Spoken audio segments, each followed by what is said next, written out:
Ada kembali di Indonesia Business Forum pemirsa. Saat ini Pak Heru sudah bergabung dengan kami, Pak Heru Sutadi, Ketua Komisi Komunikasi dan Edukasi Badan Perlindungan Konsumen Nasional. Selamat malam Pak Heru.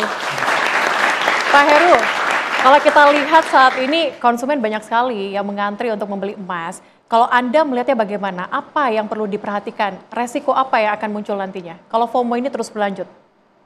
Ya, memang terlepas dari uang panas atau uang dingin, memang terlihat ada satu fenomena bahwa masyarakat rame-rame membeli emas karena memang dipicu oleh kenaikan harga emas yang cukup signifikan gitu ya. Memang kenaikan itu kita pantau dari Maret 2024, tapi dalam 1 bulan terakhir ini kan memang terjadi peningkatan yang signifikan, apalagi mencapai dari 1,7 mencapai hingga 2 juta rupiah gitu ya. Sehingga memang banyak masyarakat yang menganggap bahwa di saat ekonomi seperti sekarang ini, tadi disampaikan Pak Safir ya, bahwa memang emas itu ya diakui atau tidak memang menjadi pilihan untuk jaga-jaga gitu ya. Walaupun memang betapapun cash ini lebih liquid gitu ya dibanding emas. Tapi kalau kita lihat kan memang dalam perjalanannya emas itu kan selalu naik walaupun dalam kurun waktu yang cukup lama. Tapi betapapun memang ketika ramainya masyarakat membeli emas ini, masyarakat kita harapkan jangan FOMO gitu. Tapi memang sudah mempertimbangkan ketika mereka akan membeli emas. Karena kita melihat saat ini juga beragam kasus yang terkait dengan emas gitu ya. Yang pertama itu misalnya ada juga penjualan emas yang menggunakan merek tertentu tapi ternyata bukan, sehingga ada penipuan di dalamnya. Kemudian juga masalah gram-gramnya, karat gitu ya. Apalagi kalau kita membeli melalui e-commerce gitu kan kita tidak tahu bentuk aslinya seperti apa, siapa yang jualnya seperti apa, itu tidak tahu gitu ya. Kemudian juga ada juga yang menawarkan investasi emas. Nah ini juga ada pengaduan yang masuk ke kita juga bahwa pengaduan tersebut ternyata ya bukan emas fisik tapi memang merupakan investasi emas, sehingga ada orang yang mengadu ke kita itu dalam waktu beberapa hari kemudian dia rugi sekian ratus juta gitu ya. Okay. Sehingga ini tentu perlu menjadi perhatian dari masyarakat. Kita boleh membeli emas untuk investasi tapi juga mempertimbangkan kebutuhan lainnya, tapi di sisi lain juga memang kita harus berhati-hati gitu ya. Karena ada orang-orang juga yang memanfaatkan kesempatan dalam kesempitan untuk kemudian ya sesungguhnya mereka menipu atau juga mengambil dana masyarakat gitu ya, karena masyarakat saat ini gencar mencari emas gitu ya. Oke, tetapi untuk emas digital ini juga sangat marak saat ini ya digunakan mungkin anak muda atau yang tidak mau ribet lah untuk menyimpan emas. Apakah ada aduan yang sama terkait dengan hal ini, Pak Heru?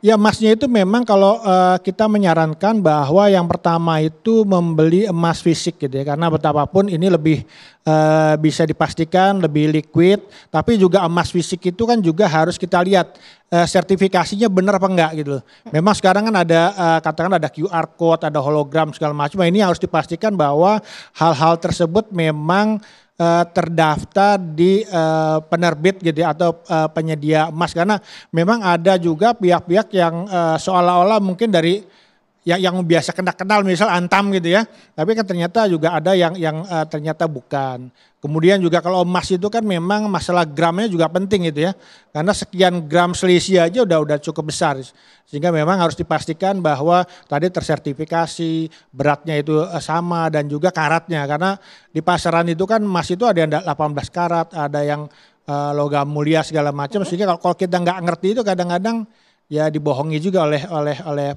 penipu gitu ya. Oke, adanya mungkin kecenderungan untuk bisa nanti menipu konsumen begitu ya dengan tingginya masyarakat yang ingin membeli emas. Tapi Pak Harli, kalau Anda melihatnya saat ini kan kalau kita mau investasi emas tuh kan banyak sekali ya jenisnya.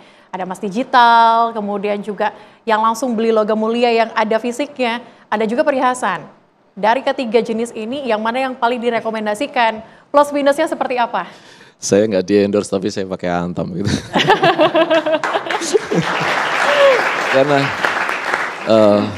Karena apa ya, terjamin aja sih, mungkin ngerasa secure aja sih ya, mungkin kita orang awam ngerasa secure aja pakai itu. Terus merek-merek lain juga saya pakai. Merek-merek saya juga kemarin, apalagi harga sudah itu barang dihantam juga habis-habisan, akhirnya kan kita ambil merek-merek lain juga gitu kan akhirnya. Nah kalau perhiasan ya perhiasan bukan untuk simpanan ya, perhiasan itu kan untuk berhias gitu ya, berbeda. Itu nilainya juga akan berbeda nanti ketika kita buyback itu beda sekali kalau perhiasan. Jadi saran saya ya logam mulia yang sudah terpercaya ya apapun mereknya silakan tapi yang sudah terpercaya kalau menurut saya. Gitu. Oke, yang terpercaya pasti. Ya. Pak Ibrahim, harga emas apakah akan meningkat pesat terus nih kalau kita lihat di media sosial, di berita. Akhir tahun diprediksi akan 2,4 juta nih Pak. Kalau dari Anda melihatnya bagaimana? Iya, memang prediksi 2,4 juta ini sudah digadang-gadang oleh sebagian para analis ya, para pengamat.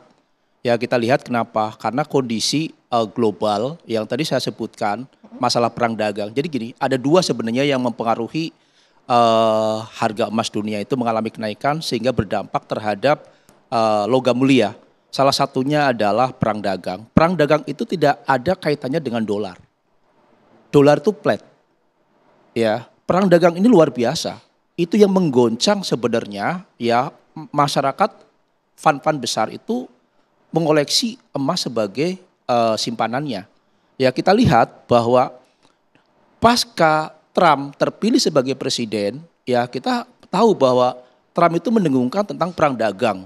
Ya tahap kedua, pertama gagal ya dengan Tiongkok karena saat itu kalah dalam pilpres. Kemudian yang kedua, ya ini benar-benar dia menerapkan perang dagang. Oh saya belum puas dengan Tiongkok, bahkan negara mitra terdekat Amerika sendiri. Eropa, Kanada, ya Meksiko yang kalau ada perang mereka bergabung itu pun terkena dampak perang dagang. Itu cukup luar biasa.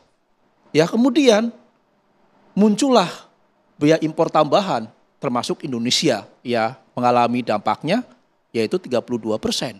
Ya akhirnya apa? Melakukan negosiasi. Tapi Indonesia melakukan negosiasi. Ada 20 negara ya yang melakukan gugatan di WTO. Ya tentang masalah perang dagang ini oleh Trump. Sehingga apa? Trump itu menunda sampai 90 hari. Karena apa? Persidangan di WTO itu cukup lama, apalagi 20 negara. Nah inilah kalau orang bilang, wah ditunda dulu karena ada gugatan di WTO. Nah pada saat ada gugatan di WTO, kemudian apa? Kemudian Indonesia mendapatkan bertemu dengan pemerintah di Amerika tanggal 17 untuk melakukan negosiasi. Ada 3 negosiasi yang dibawa oleh dari Indonesia ya ke ini. Salah satunya kan menambah impor, ya kemudian masalah fiskal non fiskal, kemudian deregulasi. Ini yang diterapkan oleh Indonesia. Apakah nanti akan diterima oleh Amerika? Kita belum tahu masalah itu. Nah, setelah itu muncul lagi ya biaya impor tambahan dari Amerika ke Tiongkok sebesar 104%. Ya dari situlah akhirnya Tiongkok melawan. Tiongkok melawan kenapa? Oh saya juga bisa untuk melawan Amerika. Kenapa? Oh hati-hati ya Amerika. Yield obligasi kalian 70% ya saya yang punya. Ya sehingga hati-hati. Kalau seandainya yield obligasi ini sejual, lo mau jadi apa gitu kan. Nah dari situlah akhirnya terjadi peperangan yang terakhir adalah Boeing ya ditahan. Kemudian Trump kembali menerapkan biaya impor 245%. Nah inilah sebenarnya yang membuat tadi sore ya saya lihatin harga emas dunia itu tembus level 3.317. Oke baik. Itu cukup luar biasa. Dan sepertinya ya besok ini ya mungkin ya semoga jangan. Bisa saja rupiah itu tembus 17.000. Nah kalau seandainya gitu ya 3.300 ini mungkin malam ini lebih, kemudian rupiah 17.000 itu sudah luar biasa. Artinya apa? Di 2.100, 2.150 itu akan tercapai. Saya memang mempunyai satu ini bahwa emas dunia kemungkinan besar sampai kuartal ketiga itu hanya di 3.400.